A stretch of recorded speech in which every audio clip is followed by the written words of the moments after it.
Si algo nos ha demostrado la tecnología a la que hemos tenido acceso en apenas un par de décadas, es que aquello que nos parecía ciencia ficción en la década de los 70 o de los 80, ahora se ha quedado solo en ciencia, sin rastro de ficción. Es de presumir, ahora más que nunca, que aquello que nos presentaban en sus novelas fantasiosas autores como Arthur Clarke, Isaac Asimov o Ray Bradbury, aquello que antes nos hacía sonreír y nos parecían cuentos para adolescentes con mentes calenturientas, es lo que nos espera a la vuelta de la esquina. Johannesburgo, Sudáfrica, fue el centro de atención en 2016 con el despliegue de la primera unidad de policía completamente robotizada. La delincuencia cayó en picado y las acciones de Tetraval se dispararon.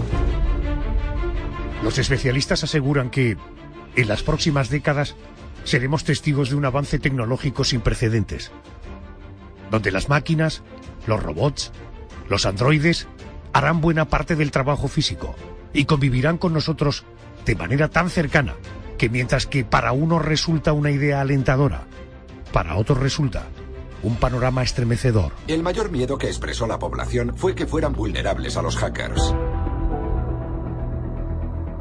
Esta noche abrimos un expediente sobre robótica y tecnología del futuro que va más allá de eso. Un expediente que a su vez es un debate sobre lo bueno y lo malo que puede traernos esta ola mecanizada que está a punto de llegar hasta nosotros. No en vano, la Comisión Europea acaba de publicar su primer borrador de principios éticos para la inteligencia artificial, donde se prioriza el respeto por la privacidad y también por la transparencia.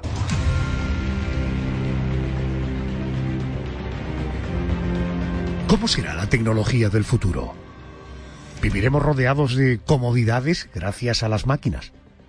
¿Cuáles son los inventos que están por llegar? ¿Superará la inteligencia artificial a la inteligencia humana?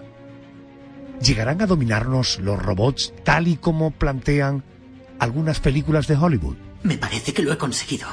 La primera, completa y auténtica inteligencia artificial. Es un sistema informático que podría ser más listo que un humano.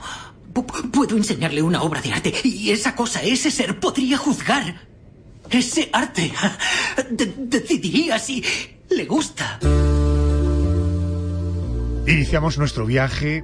Me atiende un reportero. En fin, tengo la suerte de que cuando le llamo me cede su tiempo. Es un hombre que ha viajado a Japón para saber cómo será la tecnología de aquí a unos años. Él es el prestigioso periodista Jalis de la Serna, periodista de La Sexta. Querido Jalis, muy buenas noches y bienvenido a la Noche de COPE. Buenas noches, Adolfo, muchas gracias. Y como siempre, gracias por atenderme y cederme un ratito de tu vida. Oye, ¿tú has podido comprobar de primera mano cómo se prevé que será la tecnología del futuro en un país tan avanzado como Japón? Cualquier amigo que va a Japón cuando vuelve, no te voy a decir que vuelve una persona diferente, pero lo que cuentan parecen historias de alguien que ha vivido un sueño o una tajada como un piano, ¿no? Por ejemplo, en el ámbito más personal, más íntimo, o sea, en una vivienda, ¿qué tipo de elementos tecnológicos nos hará la vida más cómoda dentro de pocos años? Bueno, yo creo que muchos, ¿no? Digamos que nosotros estuvimos en una de las casas piloto que además ya esperan que sean operativas para los Juegos Olímpicos de 2020 en Tokio. Entonces, bueno, pues muy a corto plazo, pues yo creo que vamos a contar en todas las viviendas pues con estos asistentes de voz que hoy en día empiezan a implantarse de modo pues casi que parece que es algo muy futurista, pues ahí está, digamos, en fase de desarrollo, cada vez más implantado y bueno, pues en estas viviendas piloto para los Juegos Olímpicos ya está plenamente instalado a todos los niveles, pues eso, un asistente de voz que te facilita la vida en todos los aspectos, digamos, desde avisarte cualquier cita que tengas, desde proyectarte pues lo que tienes en la nevera, avisarte cuando tienes que hacer la compra, pues porque por sensores nota pues que el cajón de la fruta está vacío o que el cajón de la leche o que el lugar en el que pones la leche pues está acabándose, entonces te va marcando desde en qué momento debes hacer la compra, te va avisando de todo lo que tienes que hacer en la casa, pues te pone la temperatura que tú quieras en todo momento, la luz por supuesto a tu gusto en cada instante y luego pues proyectar en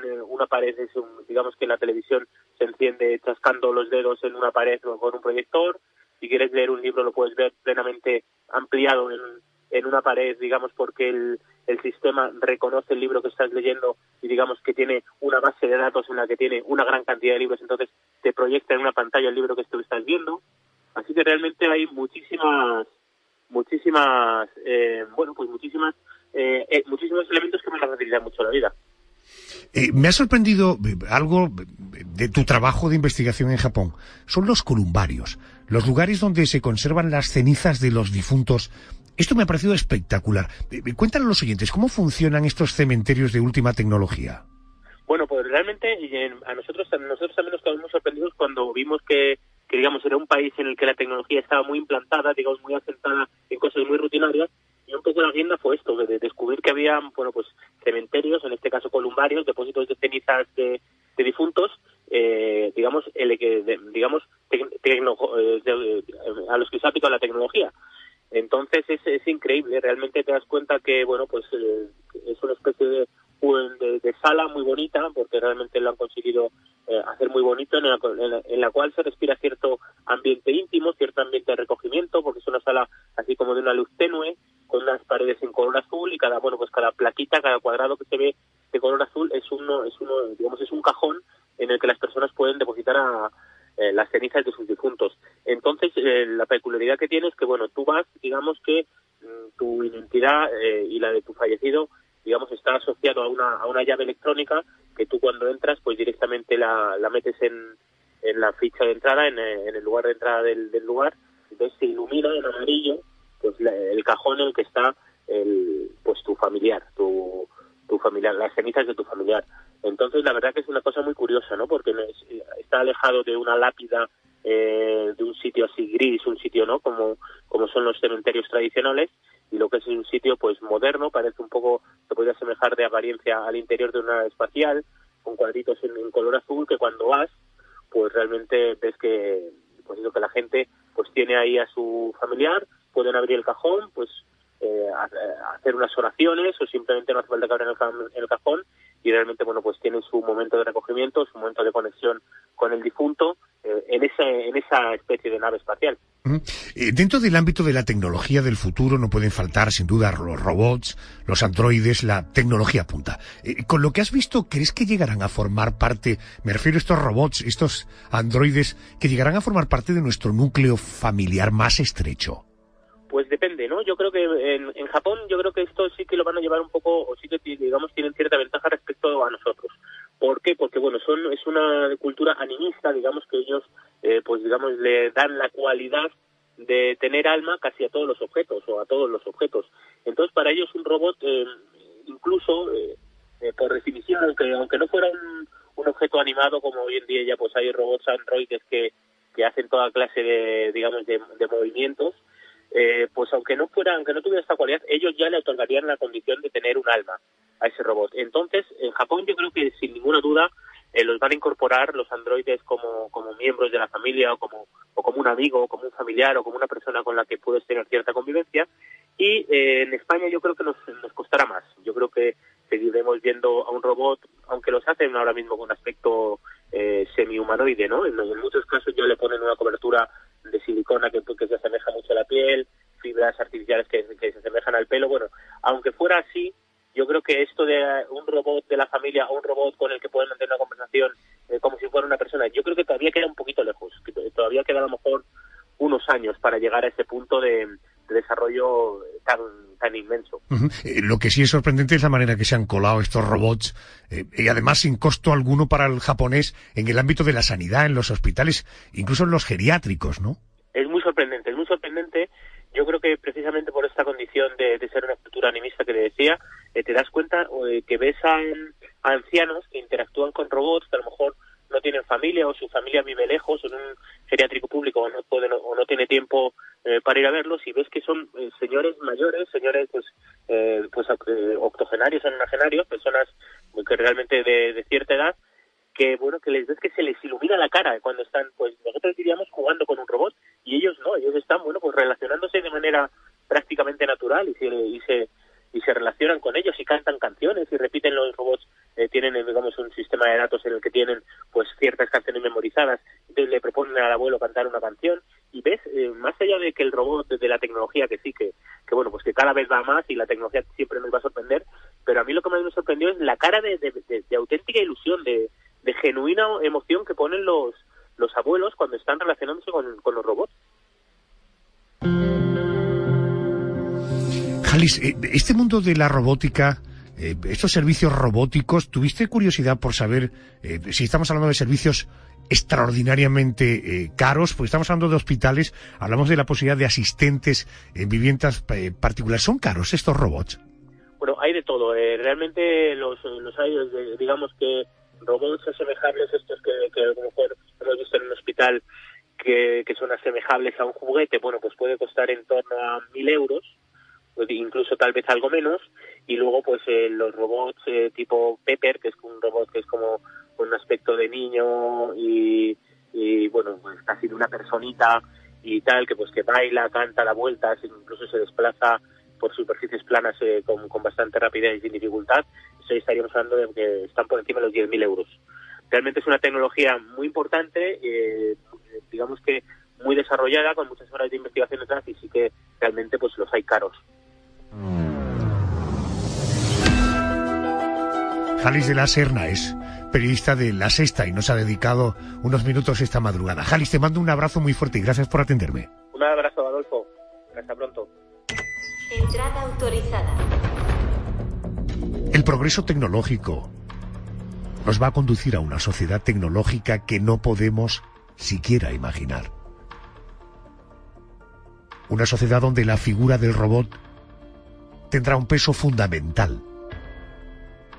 Será un cambio de paradigma en las reglas de convivencia de la especie humana. Inspector, ¿cuántos robots han robado un bolso? John, esa cosa iba corriendo por... Dime, ¿cuántos robots en todo el mundo han cometido un delito? Define delito. Contesta la pregunta, joder. Las máquinas ocuparán los mismos espacios que el ser humano en la cúspide de la pirámide evolutiva. Si el pasado de las revoluciones tecnológicas ha sido benévolo, el futuro podría no ser tan indulgente. Este panorama requiere poner en marcha algunas opciones para limitar, para moderar o para mitigar los efectos del progreso tecnológico. Un robot no puede dañar a un ser humano. Primera ley de la robótica. Lo sé, he visto sus anuncios. Pero la segunda ley no establece que un robot debe obedecer cualquier orden de un ser humano.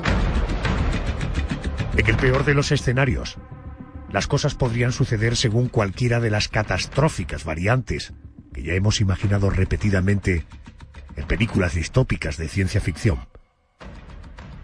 No habrá compensación posible cuando las máquinas superen todas y cada una de las habilidades del ser humano. Los prototipos de la nueva especie, más inteligente que la nuestra, están ya siendo concebidos y sus destinos no siempre estarán en nuestras manos. Segmentos aleatorios de código que se han agrupado para formar protocolos inesperados.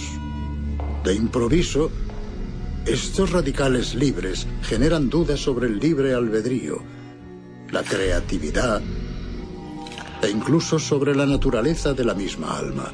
¿Segmentos aleatorios de código? ¿O es algo más? Para hablar de esta delicada cuestión, ha aceptado mi invitación Javier Serrano. Él es doctor en ingeniería y autor de libros como Un mundo robot y El hombre biónico. Javier, muy buenas noches. Buenas noches, Adolfo. Tal y como se están dando los avances en el campo de la robótica, en su opinión, ¿hasta dónde podremos llegar en un par de décadas en ese terreno? ¿Qué cosas llegarán a hacer los robots? Bueno, 20 años no es un tiempo muy largo, aunque es cierto que pasarán muchas cosas. Podemos pensar, por una parte, que habrá más de lo mismo, quizá mucho más de lo mismo, con lo cual podremos ver robots, digamos, en nuestro entorno más doméstico, como asistentes, como cuidadores, y por supuesto muchos más negocios también atendidos solamente por robots o por algoritmos. Esto ya empieza a ser a día de hoy noticia casi anecdótica, pero seguramente se multiplicará. Hay supermercados en los que no hay ninguna persona, o tiendas o negocios en los que atienden solamente robots, también restaurantes de comida rápida, etcétera. En fin, empieza a ser, digamos, una noticia que se repite. Y por supuesto también veremos muchas fábricas y muchas empresas y muchas explotaciones, incluso agrarias, en las que solamente habrá robots y algoritmos que gestionarán, digamos, la producción. Esto es un poco, digamos... Perdona, ¿qué diferencia hay entre robots y algoritmos? ¿Qué me hablas? Bueno, robot básicamente es digamos, una máquina, digamos, con su propia lógica, digamos, que le permite, digamos, ser autónoma. Y el algoritmo ni siquiera tiene, digamos, una parte física, ¿no? Simplemente son programas, digamos, pues, que gestionan una serie de acciones o de lógicas. Es una lógica, digamos, la diferencia simplemente es que entre el algoritmo es una lógica y el robot puede ser tanto una máquina que incorpora la lógica o solamente una máquina que incorpora, digamos, un comportamiento básico, ¿no? Por tanto, el robot, para que no se pierda nadie, sería como el ordenador y el programa sería como esta lógica de la que hablas. Sí. Correcto. Javier, una pregunta. Por tanto, debo entender que tú estás convencido de que habrá un momento en que el robot va a sustituir al ser humano en el ámbito del trabajo, sobre todo del trabajo físico. Bueno, si solo fuera lo físico, o sea, lo físico por supuesto, sí, ya de hecho, digamos, ya hemos sido sustituidos, hemos ido, digamos, dejando atrás aquellos trabajos que solamente, o aquellas actividades que solamente eran pura fuerza, ¿no? Ya cedimos, digamos, ese tipo de trabajos hace mucho tiempo y a día de hoy, digamos, no sería ni siquiera aceptable que una persona humana, digamos, se dedicase a levantar piedras o a hacer algún tipo de actividad realmente física cuando puede hacer una máquina, ¿no? Ese tipo de tareas, digamos, físicas o muy físicas ya las hemos abandonado, digamos, en beneficio de las máquinas. Y ya hemos empezado también a ceder ciertas otras actividades que son intelectuales, ¿no? Aquí es todavía muy incipiente, pero también está empezando a ocurrir, con lo cual sí creo que realmente los robots y los algoritmos, digamos, van evolucionando, digamos, a hacer que la mayoría de las tareas y las actividades sean mejor, sea más productivo que las realicen ellos, que las realicen personas, ¿no? Salvo quizá una pequeña, digamos, parte de esas actividades que podría quedar, digamos, como un reducto de subsistencia para el empleo humano. Pero sí, la gran parte de actividades, siguiendo simplemente la lógica de lo que hemos visto hasta ahora, debería evolucionar, digamos, y quedar en manos de máquinas y de lógicas como algoritmos. En tu opinión, ¿de qué manera se va a poder compatibilizar ese auge del robot en el ámbito laboral? Porque es posible que por cada robot que trabaje haya varios trabajadores que pierdan su puesto. Por tanto, esa compatibilidad entre el auge del robot en el ámbito laboral, bueno, y la necesidad por parte de los seres humanos, ya no solamente por conseguir un sueldo, sino, en fin, el trabajo te dignifica, te empodera. Yo creo que tiene cualidades más allá de adquirir un salario para poder comer y pagar la vivienda, ¿no? Bueno, la discusión filosófica sobre qué es el trabajo y hasta en qué parte, digamos, en qué cantidad nos dignifica o menos, digamos, yo creo que sería interminable, ¿no? Yo personalmente soy de la opinión que si vamos a llegar a un momento, como estoy convencido, en el que unas máquinas y unos algoritmos van a ser mucho más capaces en la mayor parte de actividades que el ser humano, llegamos a un punto, digamos, en el que es un auténtico cruce de caminos, ¿no? Ahí, digamos, algo va a cambiar, ¿no? Tendremos que tomar otro tipo de camino del que veníamos siguiendo hasta ahora. Si unas máquinas son más capaces que nosotros, no tiene sentido competir con ellas para hacer cosas o actividades que ellas podrán hacer mejor que nosotros. Entonces, en ese momento tendremos que discutir no ya tanto qué significa el trabajo y qué es lo que nos aporta o nos quita o si es, digamos, interesante para el ser humano, sino que tendremos que definir cosas como qué queda del ser humano, qué vamos a hacer enfrente de otra especie, si queremos llamarlo así, o digamos de otros agentes que también serán capaces y quizá a su modo inteligentes. Es decir, las preguntas que se abrirán serán mucho más enormes y mucho más importantes y mucho más críticas que la discusión solamente de qué hacemos con una sociedad ociosa si no podemos, o qué hacemos con la economía productiva si ya dejamos de tener empleo, si dejamos de tener un salario y ya no somos, digamos, agentes activos del capitalismo, ¿no? Yo creo que el tipo de preguntas que se abrirán serán mucho más amplias y mucho más ambiciosas. En esa especie de mundo que estamos hablando, humanos, robots, ¿cuál crees que puede ser la situación más catastrófica que pudiera darse? Uy, no querría yo asustar a la audiencia, pero es cierto que todos hemos visto películas en las que hay todo tipo de situaciones, digamos, distópicas, y aquí, bueno, pues yo creo que, como estábamos comentando, sin entrar, digamos, en cosas como muy truculentas, yo creo, digamos, la situación más catastrófica para el ser humano, tal como nos interpretamos hoy, yo creo que sería simplemente que dejemos de ser seres humanos, porque haya otra especie en esta evolución que vamos a generar, que vamos a impulsar nosotros, creando máquinas y algoritmos más competentes que nosotros y que nosotros, digamos, pasemos a ser la segunda especie más inteligente del planeta, ¿no? Ese tipo de convivencia seguramente no sería sencilla, visto lo que hemos hecho nosotros con otras especies menos inteligentes. Correcto, del planeta. pero porque podría ocurrir, en tu opinión, que las máquinas superen y controlen a los seres humanos. Bueno, controladas, pues, no sé, a lo mejor controlar, digamos, ya es un poco, estamos ya un poco entrando en ciencia ficción, pero es cierto que ya hoy las máquinas, los algoritmos ya calculan más rápido que nosotros, son capaces de manejar cantidades de datos enormes mucho mejor que nosotros, pero también se da la paradoja famosa de Morales de que haciendo todo eso mucho mejor que nosotros, todavía son muy torpes en multitud de otras cosas, desde subir unas escaleras a abrir una puerta, dependiendo de cómo sea el tipo de pomo de la puerta, ¿no? Es decir, todavía estamos en esta fase en la que hay las máquinas siguen siendo muy torpes, a pesar de que ya nos demuestran que en muchas otras cosas son mucho más capaces que nosotros.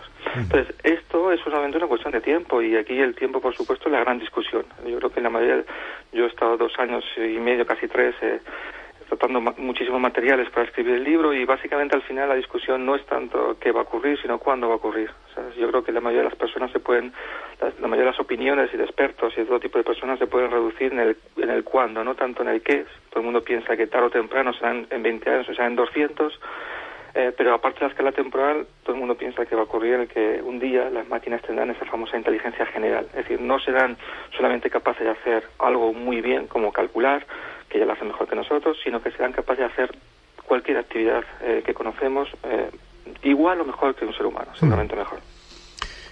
Me decía Javier Serrano, mi invitado, a la persona que oyes a través de la radio. No, eso es ciencia ficción. Estamos hablando con un doctor en ingeniería, por tanto, aquí estamos hablando de que las cosas hay que verlas y tocarlas, ¿no?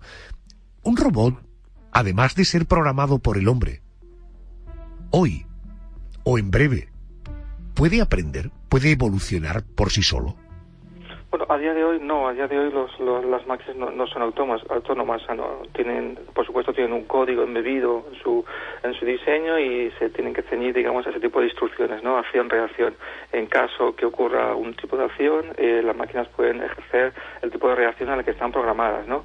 Pero eso no quita, digamos, que como ha ocurrido también en el propio ser humano, ¿no? Es decir, un día fuimos monos y de alguna manera algo ocurrió que nos invitó, digamos, a modificar nuestra estructura genética y avanzar, digamos, y convertirnos en algo diferente, ¿no? Pues quizá también, ahí ya, por supuesto, entramos de nuevo en la parte de ciencia ficción, pero una ciencia ficción, digamos, que se puede plantear, ¿no? Que se plantea en una mesa, digamos, con técnicos y expertos, aunque sea como ciencia ficción, digamos, es algo que es discutible ya a día de hoy, de que un día, digamos, esa lógica que puede tener ese robot puede modificarse, puede ser, digamos, tener tal magnitud, digamos, que pueda, digamos, llegar a tener va a presentar una cierta autonomía, ¿no? Que se sienta, no que tenga una conciencia, porque quizá conciencia es un término demasiado humano, pero que llegue a tener, digamos, una autonomía, quizá, ¿no? Que por la cantidad de capacidades que llegue a reunir una máquina o una lógica, llegue a tener, digamos, capacidad autónoma de discriminar qué quiere hacer o qué no quiere hacer, o qué va a hacer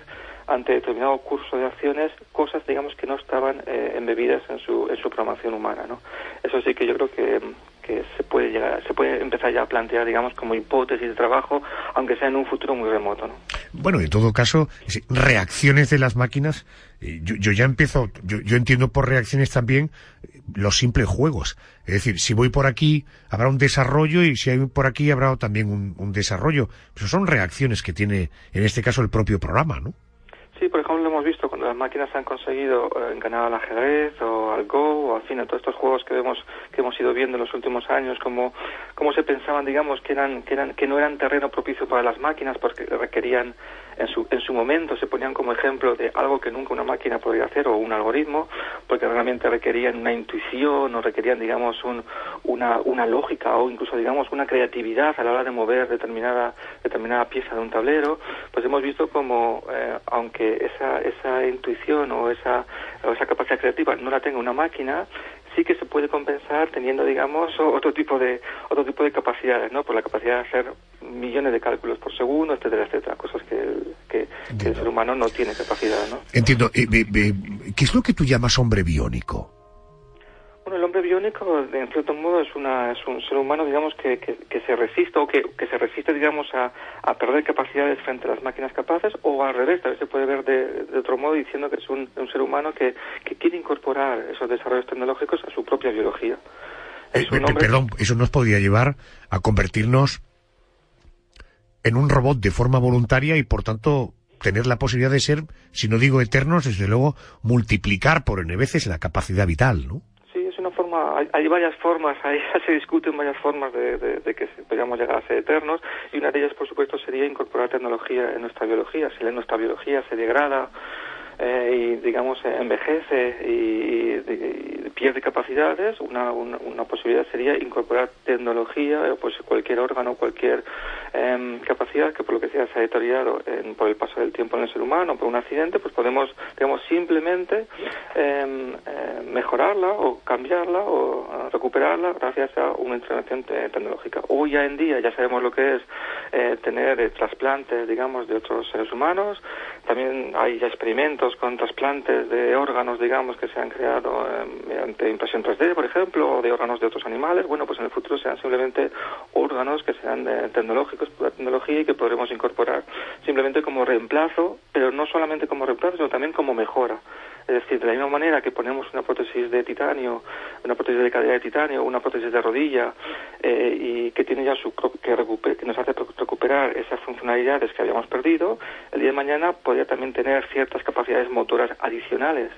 O sea, no tendría por qué limitarse a las funcionalidades de origen del ser humano, sino que podríamos darle funcionalidades adicionales. Y del mismo modo que pensamos en una prótesis, podemos pensar en todo tipo de implantes en el cerebro, que a día de hoy se están investigando para aumentar la memoria, para estimular ciertas zonas del cerebro que están relacionadas con la creatividad, con ciertas capacidades intelectuales, etcétera, etcétera. ¿Esto no es ciencia ficción? ¿Estás hablándome de que esto...? No. Hay ya, por ejemplo, en DARPA, la Agencia de Investigación Militar estadounidense, que siempre, digamos, lidera cualquier tipo de innovaciones, al menos las que conocemos. Por supuesto, hay muchas que ni siquiera conocemos, que están desarrollando, pero de las que conocemos, por ejemplo, ya hay programas financiados por ellos para estimular, por ejemplo, la memoria en personas que habían perdido por ejemplo, durante situaciones, por ejemplo, de guerra o de conflictos. Pues hay muchas personas, digamos, que por el estrés, digamos, el estrés traumático que han sufrido, pues pierden la memoria. Bueno, pues ya se están investigando la posibilidad de insertar, y de hecho se han hecho ya ensayos de insertar ciertos implantes mentales en ciertas zonas del cerebro para estimular esa recuperación de la memoria, ¿no? Y del mismo modo que que están haciendo investigaciones en este sentido, hay otras muchísimas líneas de investigación para estimular o para mejorar ciertas capacidades en nuestro cerebro. Por supuesto, ahora lo hacemos de manera como si fuese una caja negra, o sea, no sabemos qué estamos tocando, pero parece que funciona, ¿no? Ponemos una estimulación en determinada área del cerebro y parece que, o puede hacer, digamos, que esa persona demuestre que tiene una mejoría en ciertas capacidades, ¿no? Pero esto poco a poco se irá controlando y realmente seremos capaces de estimular con mucho detalle cualquier actividad, porque estará representada en una zona del cerebro, ¿no? Esto posiblemente propone un ejemplo. Javier Serrano es doctor en ingeniería, autor de libros como Un mundo de robot y El hombre biónico. Y para terminar, ¿en cuánto tiempo? ¿Todo esto en cuánto tiempo? Bien, en cuánto tiempo ya es pura fantasía, porque claro, ya como decía antes, de la investigación de literatura y en fin, y de todo lo que se está haciendo en diferentes partes como investigación, el rango de cuándo puede ocurrir, por ejemplo, un fenómeno que está muy de moda, es el tema de la singularidad, el momento en el que una máquina será más inteligente que un ser humano. Bueno, pues hay personas que, en fin, que pues lo plantean desde aquí a un par de décadas máximo, de hecho incluso dan fechas concretas, y hay personas que piensan que todavía estamos al menos a distancia de un siglo o de dos. ¿Tu opinión cuál es? Pues en mi opinión yo creo que desde luego no lo veo en 20 años, porque también es cierto que hay toda una serie de problemas que hay que solucionar, etcétera, etcétera, y seguramente, digamos, el optimismo aquí no funciona, pero tampoco pienso que sea una cuestión de 2 siglos. Yo creo que nuestros hijos seguramente tendrán que enfrentarse a este tipo de dilemas que estamos empezando a plantear hoy. Seguramente las generaciones, nuestros hijos, tendrán sobre la mesa, digamos, si nosotros no somos capaces de dejarles el problema resuelto, tendrán sobre la mesa este tipo de macroproblemas, de definir qué tipo de futuro planteamos para la sociedad humana, si queremos unirnos con las máquinas, si queremos enfrentarnos a ellas, si queremos ser parte de esas máquinas, o si simplemente nos resignamos a desaparecer. Javier Serrano, gracias por atenderme. Te mando un abrazo. Gracias. Un abrazo, hasta luego.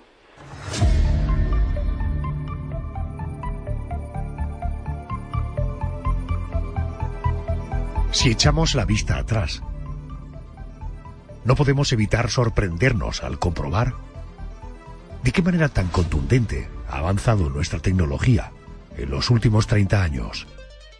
En apenas 3 décadas, hemos pasado de vivir en una sociedad de contacto cercano, donde primaba el tú a tú, donde eran habituales las cartas postales, donde las consultas de datos se realizaban físicamente en las bibliotecas, donde apenas existían juegos de ordenador de más de 4 kilobytes, a coexistir en un mundo conectado por Internet, donde el día a día se vive delante de una pantalla de ordenador, donde la comunicación es instantánea con cualquier lugar del mundo por medio de las redes sociales, donde las noticias vuelan en cuestión de segundos, donde las compras se realizan a través de un teléfono móvil y donde los juegos de videoconsolas han pasado de los 4 kilobytes a los 100 gigas. Con estas premisas, realmente da vértigo pensar cómo será la tecnología que nos espera dentro de otros 30 años, más o menos en el lejano o cercano año 2050 del país. Querido Nuño, buenas noches.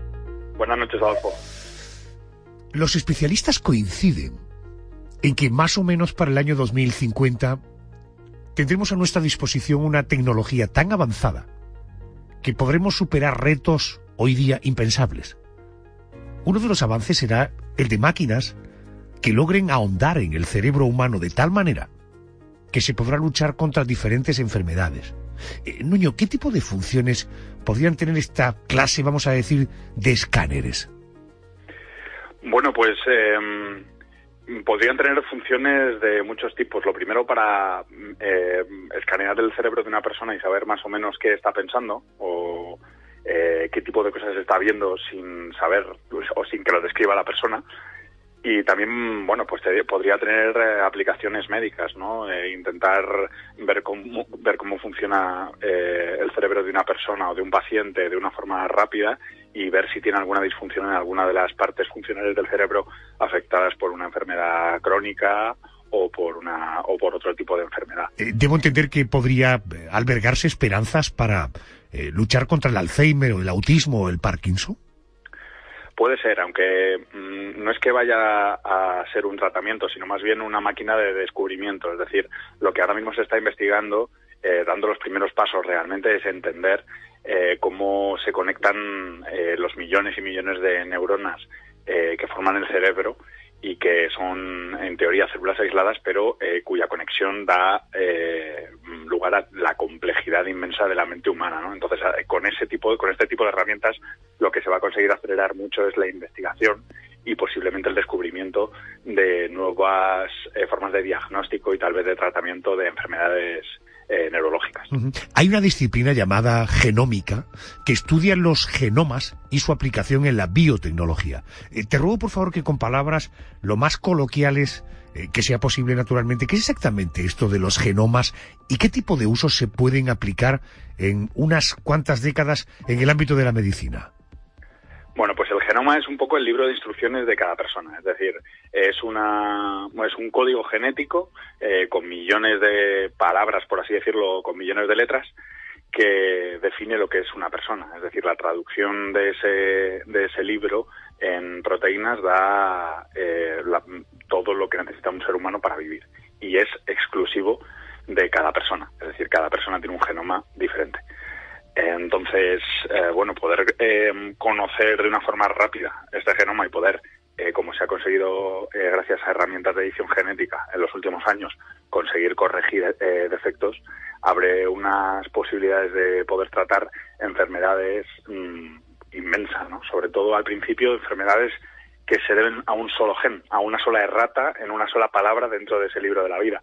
Pero en el futuro, y aquí es donde está lo inquietante, se podrían modificar más genes, más palabras, frases enteras de nuestro libro de instrucciones. Y lo que algunos científicos temen es que este tipo de aplicaciones no estén lo suficientemente reguladas y pueda dar lugar a crear seres humanos a la carta, es decir, más fuertes, más resistentes a algunas enfermedades, pero también con, bueno, pues modificando radicalmente lo que realmente ahora mismo somos, ¿no?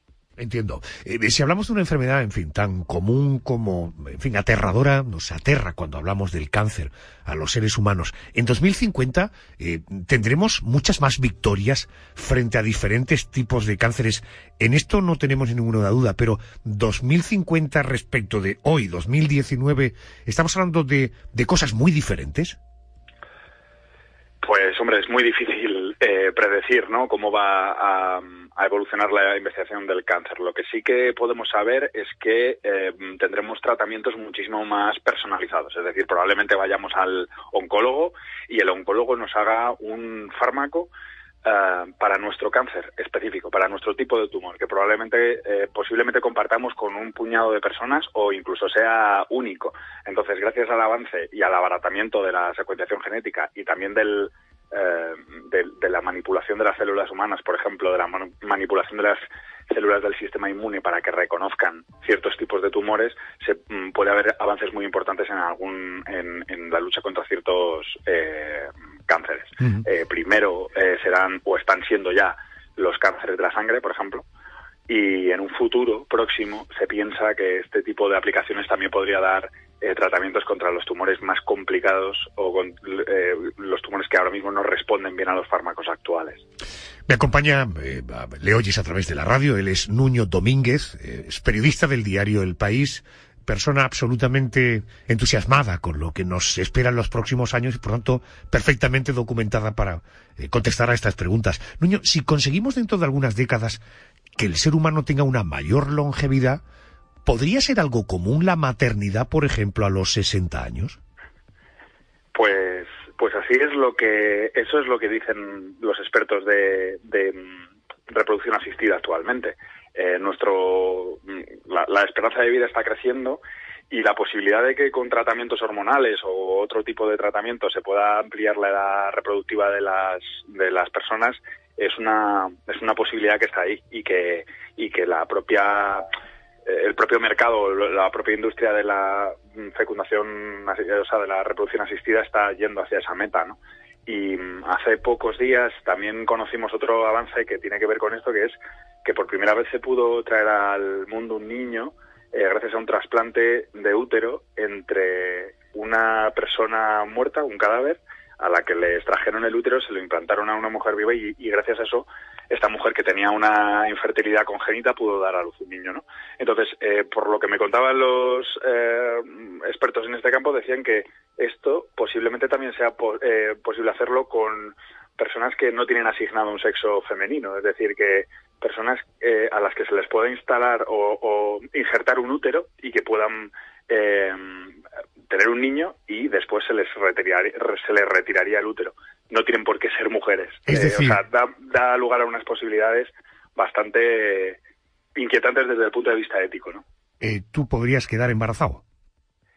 Efectivamente, esa es la pregunta que yo le hice a un médico especialista en este campo y me dijo que técnicamente sí, que con tratamientos hormonales y con un trasplante de útero, desde el punto de vista técnico es posible. Ahora ya él lo dejaba al razonamiento de todo el mundo si esto es deseable o razonable o aceptable desde un punto de vista ético, ¿no? Comprendo. Vamos a dejar el mundo de la medicina. Vamos a las tecnologías que se prevén de edición genética en el ámbito de la agricultura. Digo sobre todo pensando en las amenazas del cambio climático. Es decir, ¿se prevén estas tecnologías de edición genética en el ámbito de la agricultura pensando en el cambio climático? Claro, de hecho hay avances que son inminentes, ¿no? Por ejemplo, crear cultivos resistentes a agua salada. Sabemos que el nivel del mar va a subir en los próximos años por el cambio climático, con lo cual se pueden hacer cosechas resistentes a agua salada, a algún otro tipo de pestes, etcétera. Y para esto es muy útil la técnica de la que estábamos hablando, se llama CRISPR, es una técnica de edición genética que básicamente funciona como un editor de textos. Te deja buscar una palabra, corregirla dentro de ese libro de instrucciones, en este caso de las plantas, ¿no? Entonces, evidentemente el futuro, y sobre todo de los países en desarrollo, puede pasar por este tipo de nuevas variantes de cultivos resistentes a ciertas plagas o a aguas saladas, etcétera, o a terrenos con demasiada concentración de contaminantes. Las posibilidades son enormes. El problema es que Europa se está quedando un poco atrás en esto porque su legislación es muy estricta y posiblemente no sea en Europa donde se empiecen a aplicar este tipo de cultivos. Fíjate que una de las cosas cuando pensamos en el futuro probablemente todos nos venga a la cabeza el mundo de la astronomía, el espacio. ¿Será en el año 2050 cuando estaremos ya empezando a habitar en Marte? Pues posiblemente, porque las primeras misiones tripuladas están previstas para mediados de la década de 2030, así que para 2050 es posible que ya se haya instalado una colonia humana en Marte. Fíjate que me hablabas, uno de los avances que se pueden afirmar con toda seguridad que en el año 2050 muchas enfermedades van a tener curación, desde luego a haber avances importantísimos, la personalización de la medicina, parece que vamos encaminados a esa idea, aparatos, máquinas de última generación. Da la impresión de que esto es algo que solo estaría al alcance de gente con dinero, y claro, eso abre una nueva brecha entre ricos y pobres, y entre países que también puede que haya muchísima diferencia. ¿Esto todavía profundiza más en esa grieta entre unos y otros? Sí, eso es uno de los mayores temores que pueden traer todas estas tecnologías de las que hablamos. Sobre todo al principio, cuando empiecen a aplicarse, normalmente el acceso lo suelen tener primero las personas con más recursos económicos, como es lógico, ¿no? Entonces ahí puede haber unos años o unas décadas en las que la desigualdad entre ricos y pobres ya lo hacen, ¿no? Pero las diferencias de salud, por ejemplo, entre ricos y pobres sean brutales, ¿no? O el acceso a un tratamiento que le pueden salvar la vida y al que solo podrían tener acceso una parte de la población y no otra, ¿no? Fíjate que cuando pienso en el futuro me vienen a la mente ideas. ¿Cómo será la seguridad? ¿Cómo serán las intervenciones policiales? ¿Cómo será la policía que esté en la calle? ¿Cómo será la automoción? ¿O cómo serán los transportes colectivos? ¿Tú tienes cómo será el turismo? Turismo y robótica. Es decir, la experiencia sin moverme del sitio como si ya hubiera estado allí, desde luego lo más económico. O, por ejemplo, ¿cómo será el sexo en el año 2050? Nuño, ante todas estas preguntas, y tú que has tenido tienes oportunidad de visitar esos mundos de vez en cuando, ¿tienes la impresión de que el futuro es distópico o nos espera un futuro divertido donde las máquinas van a asumir la responsabilidad de los peores trabajos y nosotros nos vamos a dedicar a vivir la vida? Bueno, yo creo que está en nuestra mano, ¿no? Y si miramos al pasado, hombre, pues como especie hemos cometido muchos errores, pero tampoco nos ha ido tan mal, ¿no? Y yo creo que podemos ver claramente que hemos ido progresando, ¿no? Desde que vivíamos en las cavernas. Así que bueno, yo creo que estamos mirando hacia un futuro muy interesante y que probablemente sea traiga más cosas positivas que negativas. Fíjate que cuando pienso en Internet como uno de los grandes saltos de la humanidad en poco tiempo, que afortunadamente a nuestra generación le ha tocado conocerlo, descubrirlo, vivirlo y disfrutarlo, el hecho de no haber establecido permíteme para podernos entender, un código ético, unos límites en el funcionamiento, todavía Internet sigue teniendo extremos que son realmente peliagudos. ¿Tú no tienes la impresión de que a la velocidad que van estos avances, los códigos éticos deberían ir un poco en paralelo para que al final toda esta tecnología no se nos vaya de las manos?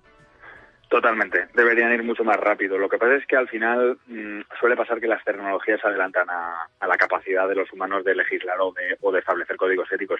El último ejemplo lo tienes en esos niños que en teoría han nacido en China ya con un genoma modificado para en teoría darles resistencia al virus del VIH, ¿no?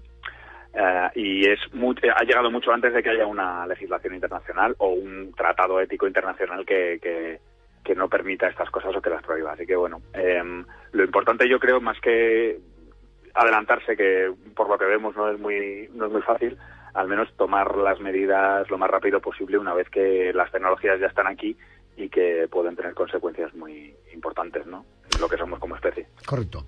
Nuño Domínguez, periodista, compañero del diario El País. Gracias por ayudarme a componer este puzzle en el que nos hemos empeñado aquí en la noche de COPE. Gracias, un abrazo fuerte, compañero. Un abrazo, muchísimas gracias, hasta luego. Comenzaron a entender frases simples en inglés en los años 60. Más tarde aprendieron a traducir textos más complejos a cientos de lenguajes, filtrar correos electrónicos y reconocer texto escrito a mano. Hoy son capaces de ganarnos a juegos de estrategia y lógica, entender lo que decimos y actuar en consecuencia, asistir a los médicos y vencer a los mejores jugadores en su terreno. Se trata de las máquinas. Adiós a las actualizaciones tediosas y a los fallos técnicos. Un enlace con el ordenador central de USR proporciona a este robot nuevos programas a diario. El Néstor Clase 5 es el robot del mañana. El interés y éxito de las grandes compañías tecnológicas ha despertado el debate e incluso temor en torno a sus capacidades y al impacto que éstas tendrán en nuestra sociedad. Vamos a conocer detalles de este aspecto de la tecnología. Y para ello quiero que me atienda Félix Palazuelos, periodista del diario El País. Félix, buenas noches y bienvenido. Hola, buenas noches. Buenas noches. Encantado. ¿Es hoy día la inteligencia artificial un elemento importante en las empresas que, sobre todo, operan a través de Internet? Sí, claro, por supuesto. Ahora mismo podríamos debatir si es el más importante o no, pero es seguro que en el inmediato futuro lo será. Teniendo en cuenta que todas las compañías más exitosas del mundo, que en su mayoría son tecnológicas, todas centran su negocio en la inteligencia artificial. Para quien pueda estar oyendo la radio, por tanto te ruego que utilices un lenguaje, en fin, lo menos técnico posible. Sí. Inteligencia artificial, ¿esto qué es? Simplemente es cuando programas algo, pero para que la máquina no ejecute algo. O sea, tú puedes programar una calculadora para que opere un 2 más 2 y te salga 4. La inteligencia artificial es programar a la máquina no para que haga algo, sino para que aprenda por ella misma a hacer algo. Uh-huh. A pesar de la tecnología que ya manejamos, ¿se prevé que en un futuro las máquinas ocuparán un espacio aún mayor entre nosotros? Sí, por supuesto. Yo creo que cada vez estaremos más acostumbrados a compartir no solo en nuestra casa, como ya estamos viendo los altavoces inteligentes, sino en el trabajo. Cada vez habrá más asistentes alrededor de nosotros que nos faciliten las tareas e incluso que reemplacen a los humanos. El miedo del ser humano, Félix, podría ser el de tener que competir con las máquinas en aspectos donde saldríamos muy mal parados. Es decir, ¿realmente creen los expertos que podría existir tal competición y además muchas posibilidades de que el ser humano perdiera? Es normal temer a la transición, pero creo que a veces tendemos a mostrar un miedo algo ilógico. Al fin y al cabo, las máquinas no son más que herramientas hechas por y para atender las necesidades del ser humano. Entonces, hace muchos años también existían trabajos que hoy en día nos podrían parecer absurdos, como ir a encender farolas, y hoy está claro que lo puede hacer algo automatizado. Entonces, ¿por qué una persona ahora mismo tiene que conducir durante 12 horas para entregar un camión a otro país cuando lo podría hacer un robot? ¿No sería mejor que esa persona trabajase 4 horas y el resto lo dedicase a ocio o a su familia? Entonces, es un debate que tendremos que plantearnos en el futuro, pero está claro que al final la máquina viene a reemplazar un trabajo que un ser humano no tiene por qué querer hacer ahora mismo. ¿Tú crees que seguirían existiendo ámbitos donde el hombre estaría muy por encima todavía de las máquinas? Sí, se me ocurren muchos. Todos los que involucren improvisación, talento, creatividad, los valores esenciales de una persona, todo lo que no sean tareas puramente repetitivas o enfocadas a tratar datos o a hacer análisis matemáticos, yo creo que ahí siempre el humano tendrá la delantera. Por tanto, ¿tú crees que ante una máquina bien entrenada, todo lo que signifiquen rasgos emocionales, el ser humano, porque tú crees que una máquina nunca llegaría a tener rasgos emocionales? Podría, pero nunca tendrá esas características que tenemos entre humanos. Una máquina creo que nunca podrá enseñar mejor que un maestro, tratar a un paciente mejor que un médico. O sea, es decir, podrá diagnosticar y evaluar mejor, pero nunca podrá empatizar con la otra persona como empatizamos nosotros. Entonces, yo creo que al final, en el futuro, todos los trabajos que realicemos los humanos estarán enfocados puramente al sector servicios y sobre todo en la trata humanos entre humanos. Hay un tema recurrente en la ciencia ficción. ¿Tú crees, en tu opinión, por lo que conoces, lo que has leído, lo que te cuentan, tu actividad profesional te permite estar siempre muy de puntillas, mirando más allá del presente? ¿Podemos descartar que viviremos una especie de Terminator en la vida real? Es decir, una máquina que adquiera conciencia y actúe contra nosotros los humanos. Este es un tema muy recurrente y desde hace muchísimos años, antes de que la inteligencia artificial de verdad fuese una realidad. Y aunque no se pueda descartar nunca nada, es muy, muy, muy improbable. Al menos de momento o dentro de los próximos 100 años, por ejemplo, puede ser que las próximas guerras se libren entre máquinas, pero es muy, muy difícil que adquieran conciencia y nos vayan a atacar. El peligro diría que no es físico, sino informativo. Ahí quería ir, dejando de lado el aspecto cinematográfico. En tu opinión, ¿cuáles serían los auténticos peligros de la inteligencia artificial? Hay un peligro muy claro, e incluso diría yo que inminente, y es la difusión de información falsa con determinados fines, por ejemplo, un fin político. Las máquinas pueden ser instruidas para que aprendan a mentir, a segregar información falsa, y es un fenómeno que ya ha ocurrido, no directamente provocado por ejércitos de máquinas, pero que sí podría ocurrir, y yo creo que se podrá convertir en un gran problema cuando las herramientas de manipulación audiovisual se extiendan además en su uso. Puede ser que una máquina puede extraer un vídeo, por ejemplo, de Donald Trump y cambiar lo que está contando y publicarlo en el Facebook de determinados sectores de la sociedad para ganar un voto contrario al que se busca, etcétera. Fíjate que esto que me estás contando no me suena ni a ciencia ficción ni a futuro remoto, ¿eh? Ya. Además, imagina que las máquinas están avanzando mucho más rápido de lo que lo puede hacer el criterio de una persona para discernir qué es cierto y qué no es cierto. En fin, en todo nos queda siempre pensar que tendremos un futuro absolutamente interesantísimo que vivir y que gestionar. Félix Palazuelos firma noticias en el diario El País. Félix, gracias y buenas noches. Muchas gracias. Buenas noches.